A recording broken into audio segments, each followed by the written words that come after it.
Hello, sir. Good morning, everyone. Today, I would like to talk about new way to learn. Nowadays, technology is changing the way students study. We see the learning in the classroom.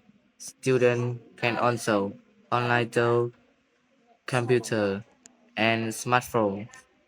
We can watch educational video, join online classes, and use learning app to improve our knowledge.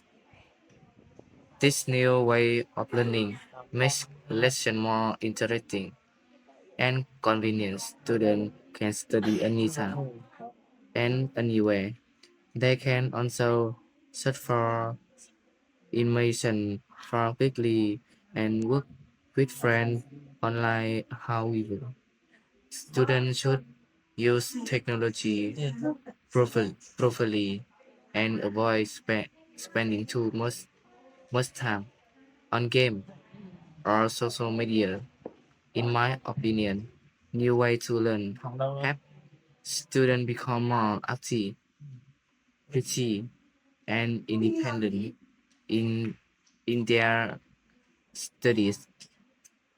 Thanks for listening. Goodbye, sir.